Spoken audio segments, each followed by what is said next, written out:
Gremlins are not small or merchandising critters. Mogwais are merchandising critters. Well said, sir. Well spotted. Or at least Gizmo is. I haven't like it took a long time to see like a stripe Mogwai toy. All right, here we go. Hey everybody, welcome to the Elsewhere's Exchange. I'm Sal. I'm Joel. Where we take a single topic and then break it down for about an hour. Today's topic, we're going to be talking about the small annoying creatures, aka the merchandising critter, that annoying character that ruined whatever thing you liked from either a movie, a television show, or a comic book. There are quite a few of them. Obviously, the names or the cover of this episode features Slimer, and we'll get to him in a little while. And I hate him so much that I actually misascribed him with another TV Tropes term. Yes. In earlier episodes, we've referred to butt monkeys. I always assumed that the butt monkey was a character that literally just described what the small annoying creature or merchandising critter was. Right. In fact, butt monkeys are the loser, the perpetual failure, the Charlie Browns, or Hank Pyms of the fictional world. So, there's a lot of crossover too, because when I think of a small annoying creature, I think of like a Scrappy-Doo or a Poochie, but that's also a whole subgenre in and of itself of characters. Yes, although I would consider Scrappy-Doo to qualify as a small annoying creature within this episode. Well, he certainly is. Because A, he is a small annoying creature, and B, he was introduced after the fact. Like his prominence only raised as, either views lowered or executives who needed to push for Scrappy's influence got bigger. Absolutely. And then you could also say that there's a subgenre on that subgenre, the Cousin Oliver, the character that was invented to shoot a series in the wrist but didn't do anything. Right. No, Cousin Oliver's a garbage character. I hate that character. Everyone does. No one likes Cousin Oliver. Nobody likes any of the Cousin Olivers that are introduced in their shows. They're always failures, always. Yep. It always fails. They Married with Children Cousin Olivered their show, and they added that kid, and the show was just a garbage fire.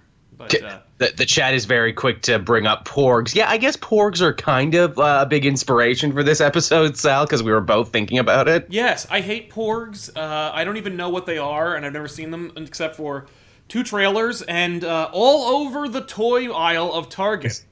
I didn't hate porgs, but I gotta say the internet was really quick in making me hate them. From like, that was a cool trailer. Oh, look, a new fun animal sidekick. Flash forward 2 hours with all the memes and everything else. Okay, I hate this thing now. Oh no, when we first saw the porg, we were like, how on the nose can you get? Literally, it went from, okay, everybody wants to draw the comparison of the porg to the Ewok, the small annoying creature that's merchandising that exists only to sell toys. A great example of a small, annoying character. The Ewok is absolutely in that category. The issue that I always have with Ewoks is, the exception I give to Ewoks is that Ewoks started from a place of originality. Originally, they wanted to do Wookiees. Yeah. And so all of Empire would have been on Kashyyyk, and it would have been them dealing with Wookiees. The problem with that was, number one, it was expensive, and number two, it's hard to market Wookiees. Just look at the Star Wars Holiday Special, which is not with Wookiees. And, I'm looking. I wish I didn't. Just how unmarketable they are. The Wookiees in the Star Wars Holiday Special, literally, we have a 20-minute cold open to that fucking movie. Yep. Where it's literally nothing but Chewbacca's extended family and his wife growling at each other with no subtitles. It is unwatchable garbage. And sure is. Let's do it this Christmas. But no, I've seen it twice, Me too. I'll never see it again. I'm done with the Star Wars Holiday Special. That is it's brain poison. That's a Guantanamo Bay torture device. It really is. If I had to extract some information from someone, okay, chain him up to the chair, force him to watch the Holiday Special on repeat. If you get to Harvey Korman, then that person is a rock and he deserves to be set free. Yeah, really. Look, I'll tell you anything. I'll tell you the launch codes, man. Just make it stop. Yeah. So anyway, but Ewoks, I always liked the Ewoks, and while I know that they were designed for me to like them as a child because they're adorable teddy bears, they also eat human flesh, they hunt, they murder stormtroopers with blunt instruments. They are not beyond actual, like, getting their adorable paws dirty. And also, only Wicket is cute. The rest of them are kind of gross looking. Little messed up, deep forest creature. It's hard. It's hard to really like argue that Ewoks are cute when you look at them. The only exceptions are Wicket W. Warwick and those cute little like Ewok cubs in the nest. But outside of that, like Chief Chirp is gross looking. So is whatever the medicine man is. They're all gross. And so I mean, like, why if you were coming from a place of like we got to sell these goddamn bears. Like George Lucas made like he lost a hand in poker to some like teddy bear empire manufacturer, and he's like, I have this warehouse that keeps making bears. What am I gonna do? I gotta sell these bears. Then don't make them gross looking. I still say that because of the Ewoks' like hardcore attitude and their gross faces, that only Wicket is the exception to the rule. They just missed the cutoff. And even then, I don't find Wicket that annoying. I mean, you watch the Ewok movies, he gets a little more annoying because he speaks English. Oh yeah. But what is it? A Caravan of Courage, and what was the other one? The Great Ewok Adventure. Oh, yes. I always thought there was a third one, but I'm just mixing up the show. The Ewok cartoon show, of which I watched quite a few episodes. Paul Dini cut his teeth writing on that show. That explains why some of it's watchable. Exactly. That's why a young-ass Paul Dini writing that in the D&D cartoon. Right? But the Porgs... There's nothing about... Okay, first of all, I've seen... They're Porg toys. Already. Yes. There were Porg toys months ago. Mm-hmm. So obvious... before we even saw a Porg in motion, we saw Porg toys that made Porg noises. The only feature that toy does is it makes noises. They were getting ready for it. And the noise it makes is cute. Mm-hmm. Obviously, the Porg is a small, annoying creature created for the sole purpose of selling toys. And for Rich Evans to fucking funny cutaway bits from Red Letter Media. Well, that is he already ruined the R5D4.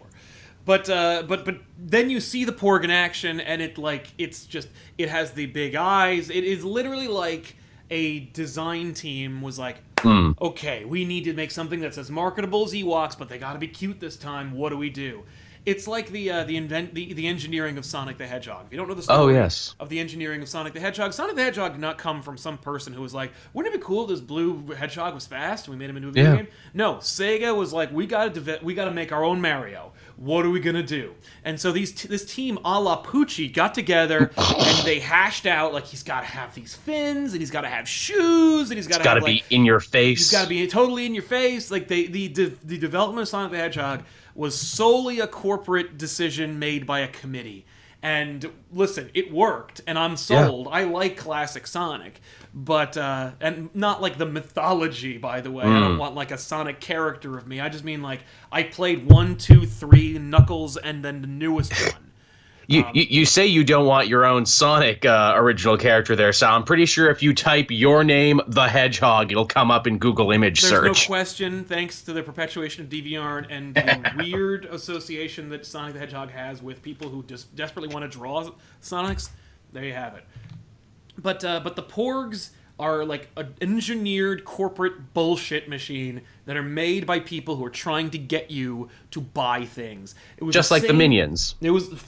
Minions, man, fucking... Okay, so Minions, they've been working on Minions since well before Despicable Me. Oh, These yes. people have owned this Minions property, and and apparently, reportedly, according to like at least Max Landis' story, people would go to pitch things to DreamWorks. Is that who makes that? And they would be like, but can we work in the Minions? Can we work in these yellow Tic Tac idiot creatures? Wait, it might be Illumination, I think, actually. I always think it's DreamWorks, but it's not even DreamWorks are like, no, we're too good for this. We won't do that. We'll do anything for love, but we won't do Minions. Right, but damn it. Minions, man, those things, they've been trying to shove them down our throats for years. They finally hit. Of course they worked, because they are like a famous bowl of everything that is marketable to like raceless, and genderless. Children. Yep, they're genderless. They make stupid expressions. They speak nonsense languages combined with Spanish for some reason. They speak Simlish, so they cross all lines. It's really weird, and it's really frustrating, and I hate them so much. And they are the literal, like, we should actually just call the small annoying creature the Minion. Yeah, I mean, that's very fair. To me, when I knew the Minions had crossed over, and I'm like, okay, this is officially too much. Burn it all down, and start over. Was like when your aunt or older friend on Facebook like puts like those weird like Minions memes. Yeah, where my it's like, face what, when or something. yeah, like what the fuck does this mean? This isn't anything. What are you even doing? Yeah, no, it's awful.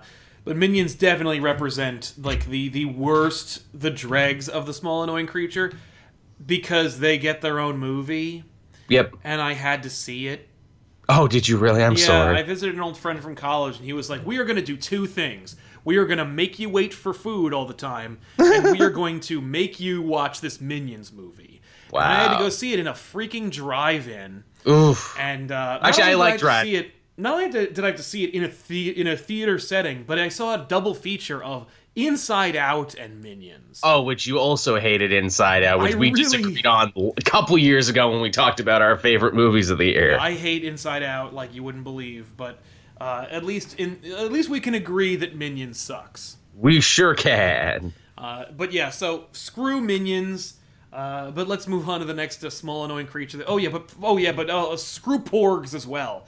I'm already predisposed to hate them. I think because like they're trying too hard, and I think that's funny. They really are. When we're kids, and like I think sometimes, like I will admit that I fell for Sonic, right? Oh, we all did. But also, the game is fucking fun. That also helps. Yeah. So it doesn't really even matter what the Sonic is. You know, it's just as long as he can run. I always liked Bonk from the TurboGrafx 16. I liked him too. Nice pull. But thank you. But I always felt like whenever they were marketing for me, I rejected it like on a subconscious level. Yeah. It's like, hey, I'm smarter than this. You can't play me like a $10 fiddle. Come on. I mean, the original small annoying creature is Robin. When you really boil it down.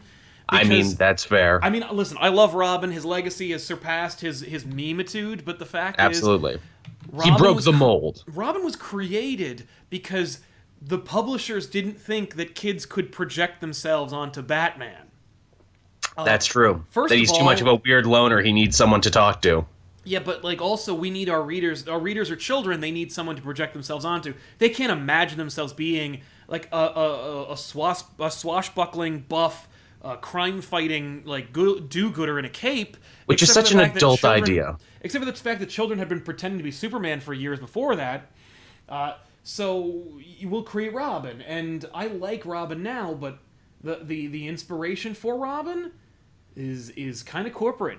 It is. Well, you know, it's another hilarious corporate decision. I don't know if we've talked about this before. Obviously, being Canadian, I love that show Reboot. Reboot? Yes. Yes, the CG show. Yes. Tiffany loves Reboot. I will say that I also watched a lot of Reboot. I dubbed the shit out of that show. It's a solid show. It's one of my favorite shows that never got a proper ending. That always bugged the shit out of me. They came right to the end. They never got to do anything with it. But a lot of got good jobs off the back of working on it. What I was trying to say, though, there was a kid in that show, Enzo, who was their like little Robin kid who hung out with them and everything. He was a mold-breaking character, too. But did you know the only reason he was in that show... They had pitched it for years and years without him. It was one of the producers who was an older Italian man who literally said, hey, you know, you need a kid in the show. You need a little Enzo. So the writers were like, okay, we'll put a kid in the show and his name is Enzo. That's funny. There you go. Here's a little boy character, and then it's sold. Yeah. I will say... And he got a fuck of an arc, and they even turned him into like a darker, grittier, older version of himself as time went on, so he actually got to grow up. Watch Reboot if you haven't already, by the way. It's very solid. By the way, in the super chat, Kieran Morrison says, Batman the Animated Series, Blu-ray release next year. Can't wait. Yes. Man. By the I'm way, buying really it quick again. aside, I hate to derail the show when this happens, but I do want to mention, while we were at New York Comic Con, Tiffany got a chance to interview Tara Strong, Bruce Timm, and Kevin Conroy. We're thinking about either releasing those like individually, or we're going to couch them into a Batman the Animated Series Blu-ray release, like retrospective video. Which would you rather see? Let me know in the comments. So, anyway, Yeah, Enzo, but I think he fixed himself because he wasn't horribly obnoxious, despite the No, fact he that wasn't. he was predisposed to do that because that's what like baseball cap wearing junior sidekicks to the main hero do, a la Short Round, who I Yes. also really liked. Me too. And here's why. Here's why I think Short Round counts as a small annoying creature, but also transcends it or elevates above it. Indeed. He has dignity. He does. He has dignity, self-respect. There's things he won't do. Absolutely. He's not up for anything. It's like they wrote an adult broken English, like Japanese character sidekick, and then we're like, what if we de-aged him by 20 years? Yeah, what if we made him a little kid? What if we made him a little kid, but literally gave him the same type of dialogue they'd give to an adult? And I loved it. I love Short Round. I think he's a great character. I like him too. And listen, you could say they made him for marketing purposes, but like, I don't have any Short Round dolls, toys, posters, anything. There's not a Short Round piece of merchandise, and I'm sure that the actor who played Short Round is disturbed about that as well. I'm sure he is also. Did you see the joke going around for a bit? And I think the actor also kind of ran with it too. What's his name? Stephen Yeun, the Asian guy from Walking Dead. He's like, oh yeah, that was me. I was Short Round. Yep, that was me.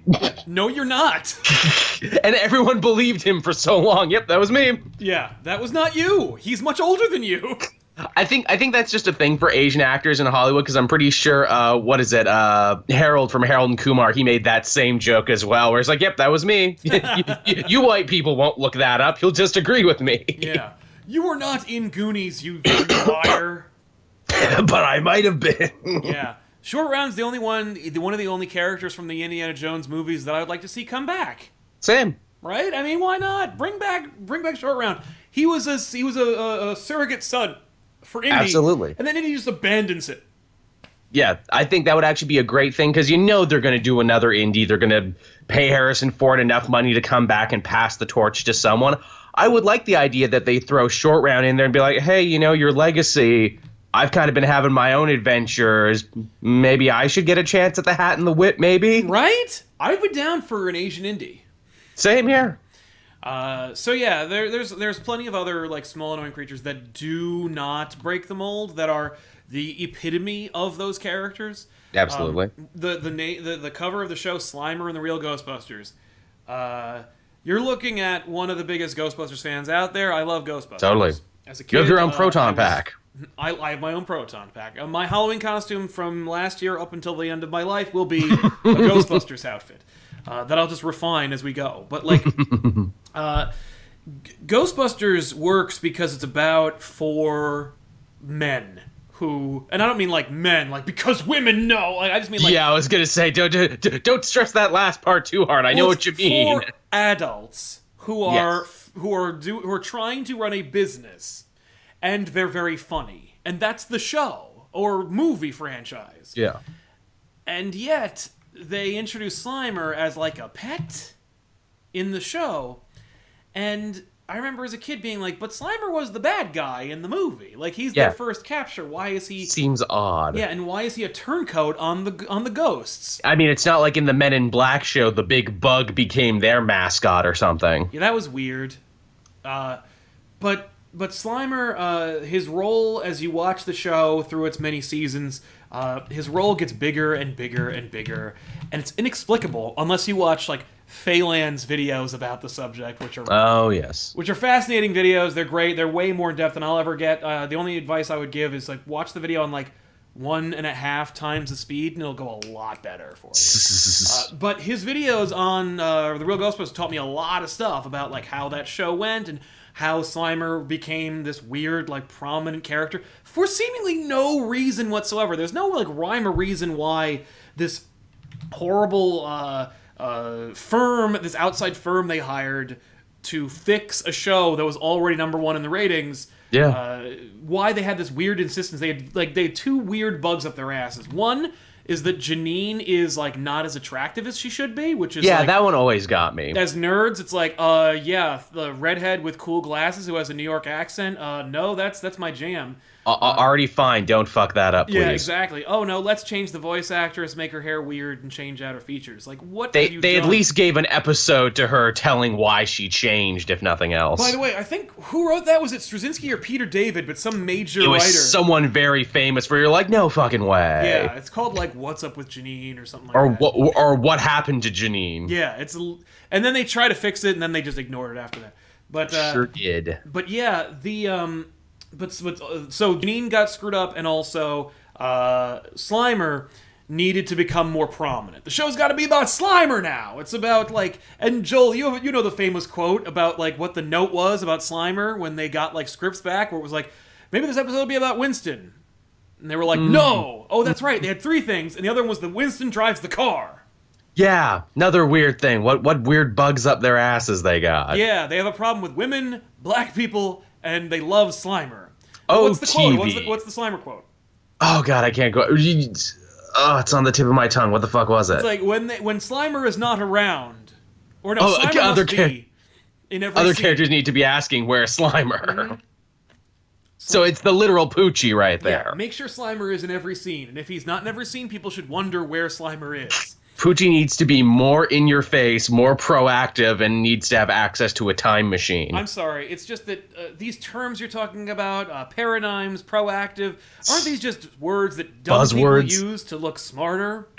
I'm fired, aren't I? Oh yes. Oh yeah. The rest of you writers get to work. But yeah, screw Slimer. But the show got so out of hand. It was like Slimer's role, who literally shouldn't have had any role at all, turned the show from the Real Ghostbusters to Slimer and the Real Ghostbusters. It's the I think it's the perfect, most like on the nose example of this problem, or it really is of the problem where this character gets too big for their britches. It just hijacks the whole thing. Yeah. To the point where Slimer and the Real Ghostbusters, first of all, you knew every episode was going to be about Slimer, so like that sucks as a viewer of the show. Second, they also outsourced like a shittier animation studio to make like a short Slimer show. Oh yeah, they comes did. out on the end of that show, which means that the show I liked not only has been hijacked by this obnoxious green snotball, Oh yeah. but it's also shorter to make room for his show, which he already has. Say what you will, but like, at least Snarf didn't have a show about himself. Remember, I joked there saying, it's not like what is it? The Men in Black made the Bugs their mascot. No, they didn't, but they did have someone else as their mascot. They had the worms. I was technically wrong about that. The coffee-loving worms who ask for a cup of coffee in the first movie, and then coffee becomes their thing throughout the series. Yes, in the show. And in the movie, we also, in the sequel, the sequel is just a big, huge piece of shit. Just the worst. Yeah, it is. It's basically like, I don't know. It's the most It's a creatively... what not to do list of sequel making. It really is. Like the most creatively bankrupt thing. Like, we only have a few years before Tommy Lee Jones looks like just a pile of skin. We really don't need to waste his good favor being in this movie on this piece of shit movie. Let's rehash the original. Let's bring back all the jokes from the first one that don't hit near as well. Right, and they don't hit near as well because they're just garbage. But the thing that really bugged me about Men in Black 2, and it qualifies in the show, is the fucking pug. Oh yes, Frank the pug, who was a fun throwaway in the first one. Yeah, who was an alien disguised as a dog in the first movie, and then in the second one is just a dog that talks, and he gets to put on a goddamn suit. He does, and that was in all the trailers. Yep, it was the first visual sign. I'm like, oh, this movie's gonna be fucking garbage. Even in the cartoon too, Frank got whole episodes devoted to him. In fact, one of the recurring villains, his big hook into the series was that he was Frank's old cellmate when they were in prison together, and he wants revenge on Frank and by extension the MIB. Right, of course. Like, Frank was not a member of Men in Black. He was he's like a junk dealing informant in the first movie. Yeah. And they were like, but how can we make dolls of this character? we see the marketability of this character, and we must have it. Yeah, and that's the origin of Frank. I mentioned Snarf.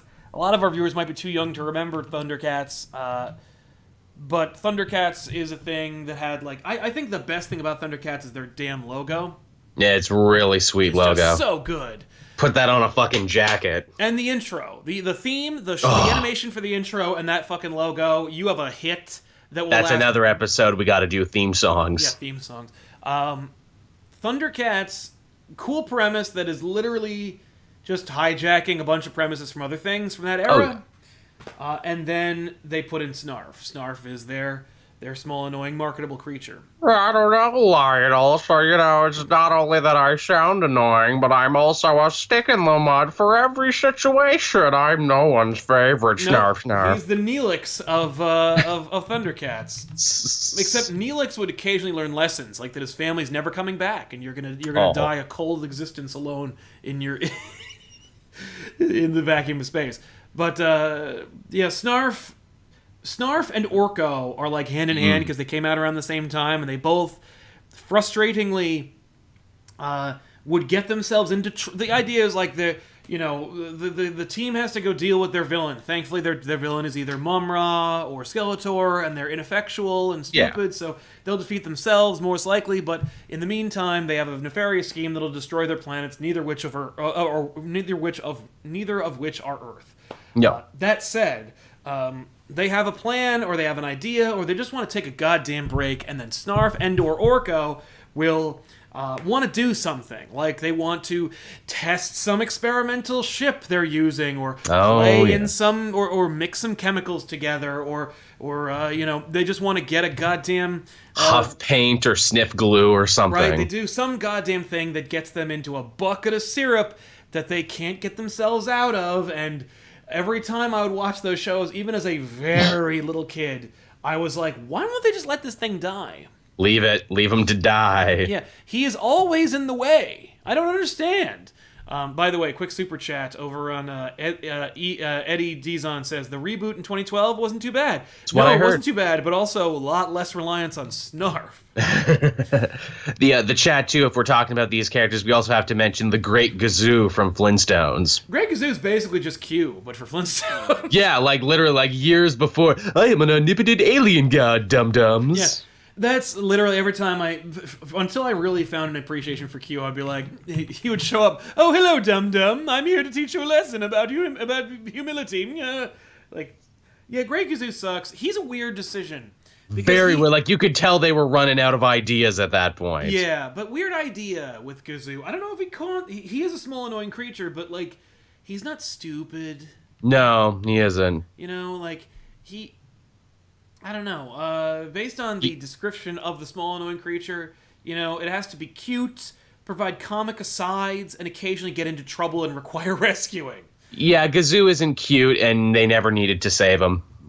No, and they didn't really... It frequently also has a verbal tick. Also a big one. Yeah. The Great Gazoo counts with the verbal tick where he calls Fred a dum-dum. That's true. Is that a tick, though, or is that just a catchphrase? I think that's just a catchphrase. I think that he counts... I think Gazoo falls under the category of, like, Michigan J. Frog, where it's like, a character that the main character insists is real, but everyone else doesn't believe it. That's another pretty good one. The chat was also saying Alpha, too. Yeah, he's got he's pretty useless. Is a robot a creature, though? Fucking yes. Alpha 5 definitely is a small, annoying creature. He would get into trouble. He would screw up. He had a goddamn tick. He was a stupid character. I always hated Alpha 5. And yet he was never heavily marketed, though, was the interesting thing. Like, knew... It's like they knew no kid wanted to be Alpha in the thing. No one ever wanted to, hey, where's your Alpha action figure? No, it's true. Alpha was weird. Weird character, but also completely counts. Ian reminded me about Cowl from She-Ra. Again, Cowl is supposed to be like the Orko replacement. Equivalent. Equivalent. Doesn't really do much. It's just a cute owl with weird wings. I liked the Cowl. I liked Cowl a damn sight better more than Orko or Snarf, and I think it's just because Cowl had the goddamn decency to shut his fucking face. That also helps. Will I Am Golden says, do Herbie from the FF count? Absolutely, Herbie counts. Herbie was annoying, he was small, he would get into scrapes, and more importantly, he replaced the Human Torch for no good reason, except that people thought that they were going to set themselves on fire. Children will set themselves on fire, Sal. It's a very imitatable act. You just got to get some gasoline or some lighter fluid.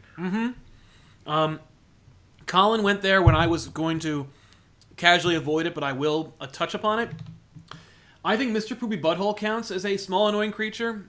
Is he not a parody, though, of the genre, or No, is he not? he's not, and I'll tell you why. Because the audience has embraced him, and they think he's a character. Like It had the adverse effect, that's for sure. Like, as we've said before, Wubba Lubba Dub Dub is making fun of stupid catchphrases, but the fan base has embraced it. Yeah, also, Wubba Lubba Dub Dub is a cry for help, and people say it like when they're happy and excited, and it's like, way to miss the point. Nobody's supposed to say Wubba Lubba Dub Dub unless you want to die. And it's like... Just like people miss the point of sauce. He only wants the Szechuan sauce because he's dead inside and he's trying to fill his loveless life with bullshit. Yeah, don't, like, punch or yell at a McDonald's employee.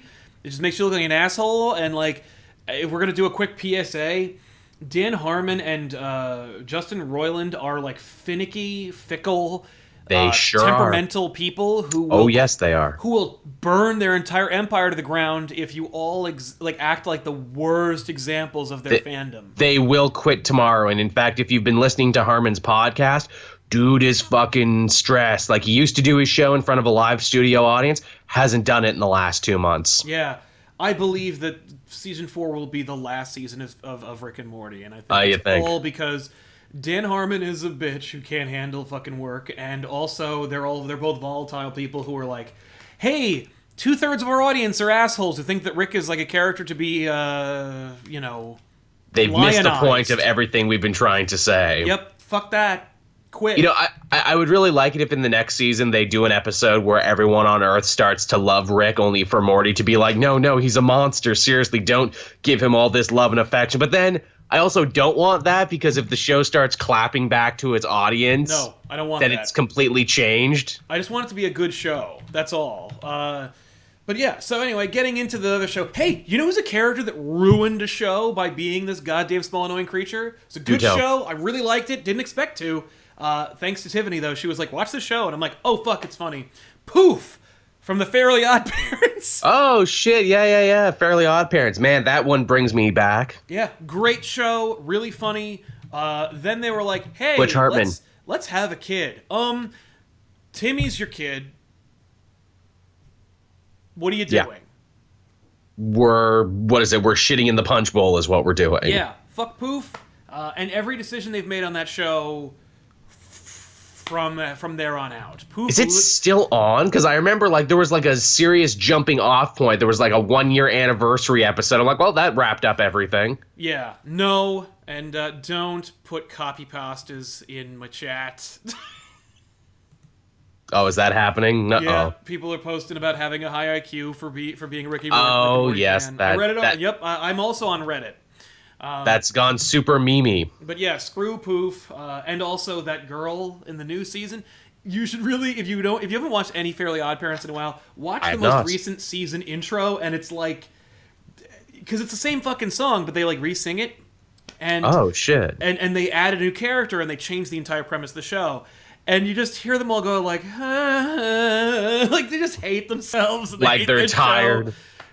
It's just I'm fucking amazed it's still going. I thought Butch Hartman moved on to other stuff. I thought the show was over 5 years ago, and then people were like talking about the new season and how it's ruined everything. And I'm like, everything ruined everything when Poof joined the show.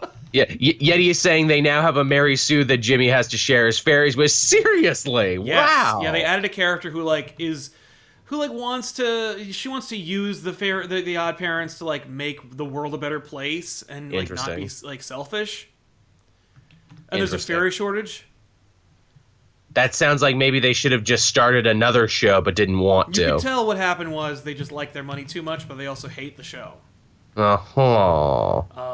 If we want to stay in the Star Wars wheelhouse, because there's a lot of those. People talk about, sure is. Somebody mentioned R2-D2 sarcastically, but the fact is, R2D2 is a small merchandising creature. He's cute. He's fun. But he gets shit done. But he has that whole thing. It's the dignity clause. If he has dignity and self-respect, if there's things they won't do, if they have a line in the sand that they will not cross, they elevate themselves from that distinction. Absolutely. But is 3PO one of those? I think 3PO is more of a butt monkey than a merchandising creature. But he is annoying, and he is like selfish, and he tends to make things all about himself. But the one that I think really counts is actually thankfully it's a character that people really like. I took a lot of things at face value when I was a kid watching movies, particularly Star Wars. For example, when I liked the Ewoks, I didn't know about the Wookiees or about merchandising, so I was like, whatever, Ewoks. Yeah, that sounds good. I did think it was weird that they were bears. Like I was like, hey, whoa, why do they look like something I know? Tauntauns look like nothing. I don't know what the fuck that is. But then when they introduced Salacious Crumb, the little court jester of Jabba's palace. I love that guy. I don't like Salacious Crumb, but you're not supposed to. No, he's the bad inverse version of the small annoying creature. Like he's the small evil creature. Basically, yeah. Salacious Crumb, but he does count. He's small. He's annoying. He has a verbal tick. He does that awful laugh. He defeats 3PO.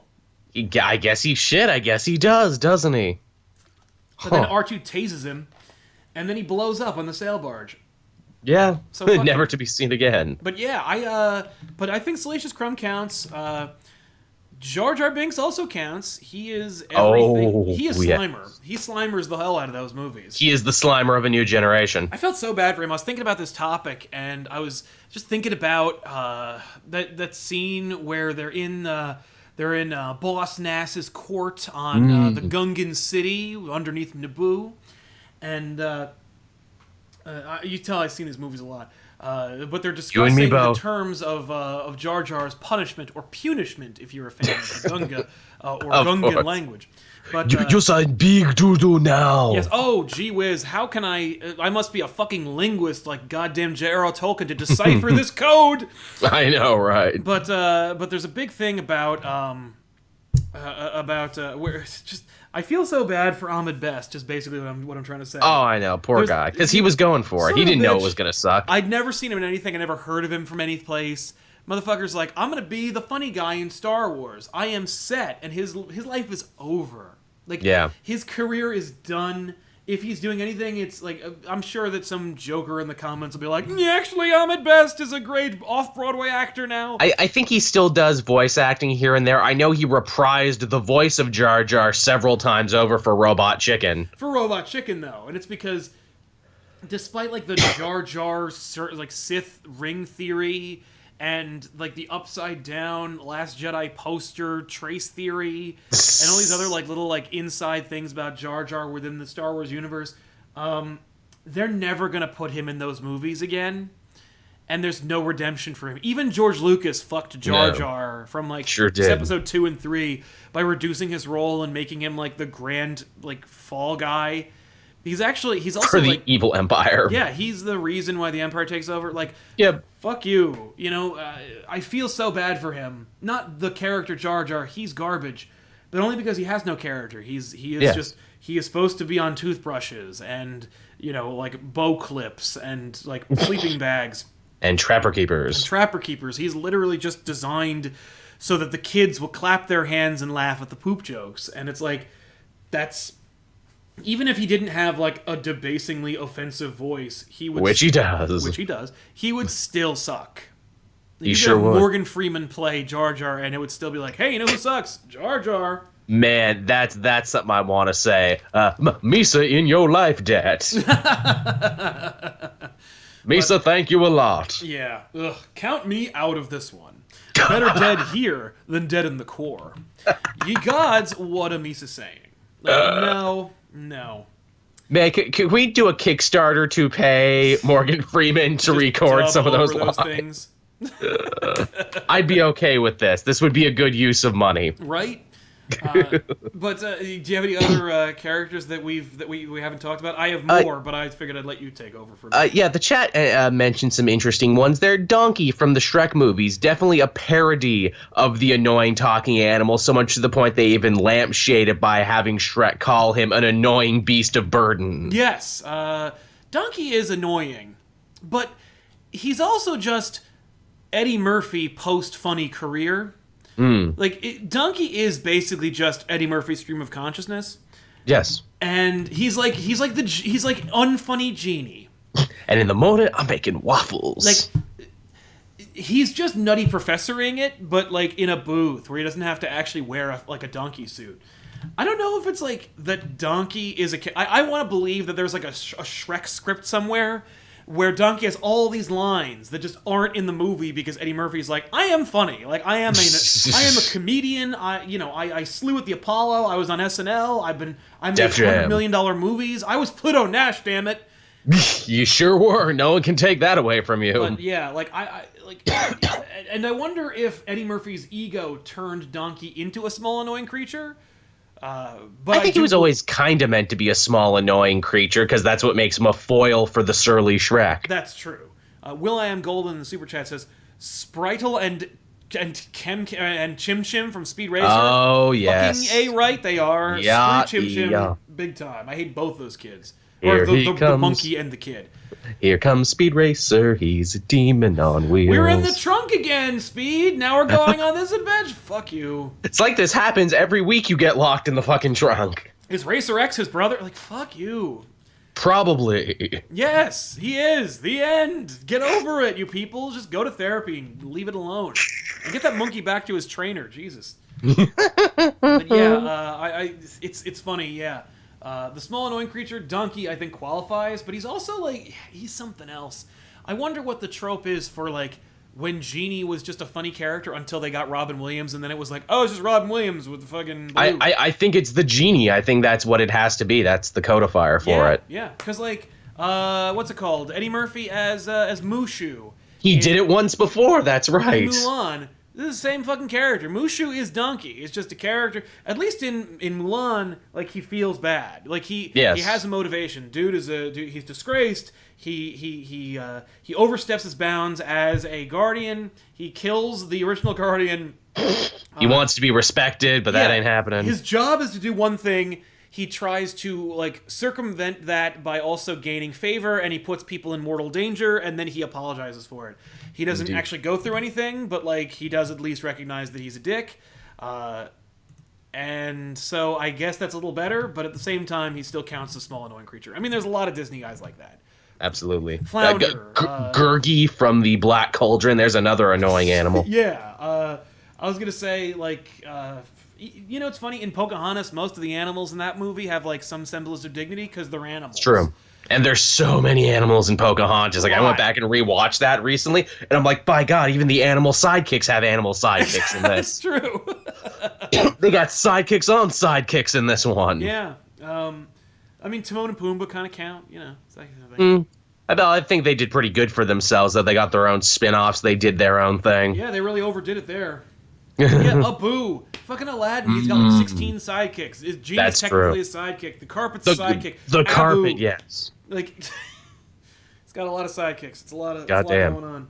Did you ever watch, the Aladdin animated series they did? They actually explained Abu's origin in that. Oh, I don't care. Yeah, they gave him an origin. He was part of, like, this crazy, like, you know, abusive traveling circus that, like, Aladdin saved him from. And then all those circus performers got cursed with, like, demon powers, and they became, like, recurring villains. Oh, okay. Yeah. That was the thing. Yeah. Then they crossed over with that Hercules Zero to Hero show. I saw they did a crossover with Hercules. That's a fucking... I'm like, dude, why don't they do more crossovers like this? This is sweet. This was like Kingdom Hearts before Kingdom Hearts. Well, like, remember in A Whole New World when they're flying on the magic carpet and they go to, like, literally where Megara is? Like, but, you know, 3 movies before that happens? Or in Hercules when he has, like, when he's wearing Scar's body as, like, a dress? That's right. Ooh, the gargoyles from Hunchback of Notre Dame. Yes, Nimrod, Canada. Yes, they are screw small those and gargoyles. And they serve no purpose in the movie. You could tell even they didn't want them to be in there because they don't interact with anybody but Quasimodo. Then they seek to imply maybe he's just fucking crazy and maybe they're not even real. Oh, no. I believe wholeheartedly that... Because they've been working on Hunchback for at least a few years before they even announced it. I remember... Because that's how animation works. Yeah, well, like, I remember a girl I used to date, her sister was auditioned for Esmeralda. Sweet. Like, well before that movie was even close to being finished. I guarantee you those gargoyles were like... They're like halfway through the movie and they go... You know, when we made Pocahontas, we didn't go full Aladdin, and it really fucked us. Can we get some genies into this movie? Can we get a couple of Timon and Pumbas going on in this thing? And it's like, well, the movie's half done, and we've recorded everything else. Like, what the hell are we going to do here? And it's like, we'll just add him in every scene that Quasimodo's in. It's easy. Yeah. Does Baby Groot count? Because I say yeah. I think Baby Groot's a little better than that. I wouldn't call him annoying. I think it got a little tired. I was really like Baby Groot at the end of Guardians of the Galaxy 1. You're like, yeah, right. I mean, like when Rocket is like, Groot, you'll die. I'm like, no, you just keep a piece of him. And when Groot is like preparing for the big battle and he takes that twig off, I'm like, cool, that's his insurance policy. He's gonna plant that and then leave, and then like when they get back, there'll be another Groot. No, Rocket keeps a stick that has no roots in it. And they're fine. But like when we had Groot show up as a baby in the second one, I'm like, right on, okay. At some point or another, because I read the Dan Abnett Guardians of the Galaxy run. Yes. So like I remember there was this really cool moment where they had little Groot and then he fucking grows into full Groot to fuck up some major shit. And I'm like, this moment is gonna come. And it never came. No, because Baby Groot is pretty damn marketable. And then I'm like, oh, you're doing a thing. Like, he's going to be a baby for the whole movie. And he was! Yeah, and now he'll be a teen in the next one. Fine. I mean, whatever. Like, that premise, at least, you can't sell that. You can, maybe James Gunn can, but, like, overall, you can't sell that. But Baby Groot, yeah, totally marketable. It's all over the place. You can bet your bottom dollar they were like... At the end of Guardians 1, they probably were... Gunn was like, okay, well, then he grows really fast. And then Disney goes, well, hold your horses there, pal. What if he didn't? What if we made a fuckload of Baby Groots all over the place? You mean you have a cute, small, package-sized version of a character everybody likes? And you want to get rid of that character? No. I say thee nay. No, sir. And I'll admit, I almost bought that Walmart exclusive where he's like in the Ravager outfit. It's a really solid looking figure. It looks great. I wanted him for the set. And then I went, no, I'm not going to do that. I also almost bought it, but it was more of a space thing. Yeah. Also, it's $20. I was like, no. It's on the more expensive side. 5 at a toy show? Then I'll have Baby Groot. You will know after the next Toy Con if that's ever going to happen. Those look so much fun. The chat too mentioning Godzuki, the son of Godzilla. Yeah, what the fuck is that? Like, oh yeah, no, Godzilla's got a bastard child and he's like in trouble. Like, no. Yep. No. And man, they really sold him in that theme song too. And Godzuki. Yeah, and don't forget. Yeah, in case you forgot. I'm like, I was trying to forget, but then you forced me to remember. Yeah. I'm trying to think if there's anything since this is a comic book channel, if there's anything in comics, and the only one that comes up is Lockheed, and he's not really that annoying. I know, right? I was thinking the whole TV tropes page, I'm like, man, this could use a little bit more work. Yeah, I guarantee you there's a boatload of comic book small fucking Batmite. Batmite. Mixia-Spitlick almost, until he actually becomes interesting.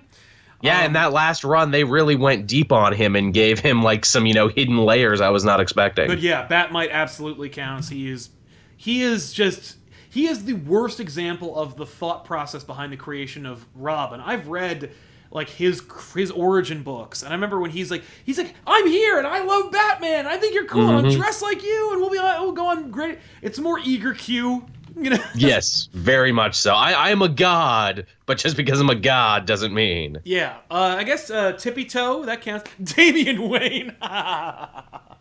Many people would call him a small, annoying creature. Moving on.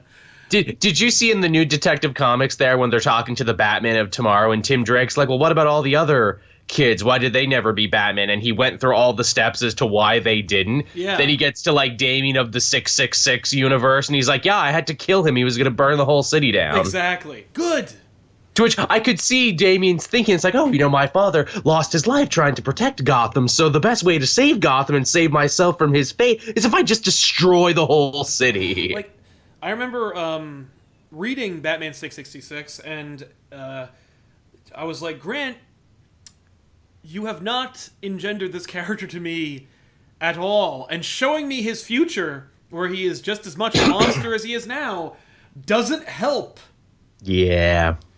So, pass. Percy's done good work with him, though, in the new Titans book by making him have friends and making him hang out with people his own age. And Tomasi seems to get him a little bit better, too. He does. He really Tomasi does. wrote Batman and Robin, so, you know. That's absolutely right. Yeah, he did probably more work than Morrison did to endear Damien, actually, now that I stop and think about it. He's been working with him longer. I actually bumped into him at Baltimore Comic-Con, and I was like, hey, man, thanks a lot for Super Sons. I'm glad that you replaced who was supposed to do Super Sons. And he's like, yeah, me too. But he was what does Tomasi look like? Because he doesn't have his picture on his Twitter feed. He's a ghost on social media. Me. Oh, right on. Looks like a fat white guy with a beard. So all of us, he's one of us, is what you're saying. He looks like Joey Fatone. Oh wow, really? Like, yeah. Is he young? Is he old? He's like probably 38, 39. Because again, I've never seen his face in anything because he doesn't do interviews and he's not on social media. Yeah, no, he looks like Joey Fatone. Huh. I'll be damned. Yeah, he's very unassuming and nice enough. You know, that's nice. He was friendly enough. Okay, he's 50. There you go. Well, fuck it. He looks good for his age. I'd be like, dude, can I have a picture just so I can know what you look like? Yeah. Well, there you have it. Yeah. Hey, wait. Somebody reminded me of Chopper from from Star Wars Rebels. Yeah, I hate Chopper. Is he annoying? He does a lot of good work. Like, he's killed more people than any other rebel. Does he or does he He has the highest body. Does he not cluck like a chicken? Yeah, that's his thing. I mean, for the worker or like, the R2-D2 beeps, it's got to be one or the other. No, R2 beeps like all other astromech droids. Chopper clucks like a chicken. Well, because he's defective. He's like an old one that they found and fixed up. He's defective. Well, he is. Screw him. I like Chopper. I think they've actually done a hell of a lot of good work with Chopper in that show. It's one of those things where like you could only go up from where he started. Like, it was just that's true. Literally, I bet you money. Somebody was like, put a silly ass droid in there too, and he does. He makes a cute sound. That when you push the top of his head, he makes it. Like a porg. And they're like, what's porgs? And like, we've been trying to get them to put these in Star Wars for the fucking last 10 years. I don't understand. Hey, Chopper, small annoying creature, but it's funny, they pair him up with that Imperial, logistics droid, and they have like a completely different relationship from like the R2-D2 C-3PO, where like the one is really serious. Yeah. I like that guy. His name escapes me at the moment, but I like him. I would count BB-8 back when there was no movie and it was just BB-8 toys everywhere. Yeah. Yeah. Screw. I was like, don't sell me BB-8. I don't know who this is. And I guess the current equivalent besides Porgs is the evil BB-8 that they're putting out. That's right. There's an evil BB-8 now. And the only reason why I know that is because there's fucking toys of it everywhere, and Benny the comic historian is like, that's evil BB-8. Like, that means anything. Like, first of all, is BB-8 even good? Like, I don't even like. It's a goddamn robot. Like, if 3PO could kill someone to get out of doing of danger, he would do it because he's a soulless abomination in the eyes of God. Like, he's just a stupid soulless robot. There's no such thing as like good and evil robots. They're programmed. He's an etiquette and protocol droid. It would be against etiquette to murder someone, which is why he doesn't do it. And man, is that not the most horrifying thing about Star Wars droids? They have personalities, they have all this other stuff, but their morality is literally controlled by the flip of a switch. the whole thing, the whole Star Wars universe falls the fuck apart when you pull these goddamn threads. Like, it really does. Hey, how come Shmi and Anakin are slaves in a world with droids? Yeah, what's up with that? Watto has at least like a dozen of those little droids that are really compact. Yeah. When you hit the nose. Maybe people just really love slavery. What the hell is this? Is this over the hill woman and this small annoying child gonna do that a droid can't? Like, what are they gonna do? What does Shmi like lift heavy things? Does she get things off high shelves? Oh, that's right. The owner of these slaves has fucking wings. Wings, exactly. It's just so stupid. Yeah, what do these weak humanoids do that you can't? Yeah, Walter Kovacs went to a I'm dark sure he place. did. I didn't even read it, but I'm sure he did. And yeah, you can fuck droids. They're probably made for that. And listen, you're a junk dealer. You have a entire yard full of ship parts and droids. Anakin built 3PO, which makes me want to like hang myself in the closet. And yet, at the same time, Watto can't build a fleshlight. He built it in a cave with a box of scraps. He built 3PO. Exactly. Like, literally. Anyway. Oh, yeah, and there's also that evil C-3PO from the Dr. Aphra series. Oh, shit, that's right. He's fun. He's cool. It's a fun, neat idea. Evil 3PO. Ah. It's like I would really like to kill you, but it's against protocol if I do. Yeah.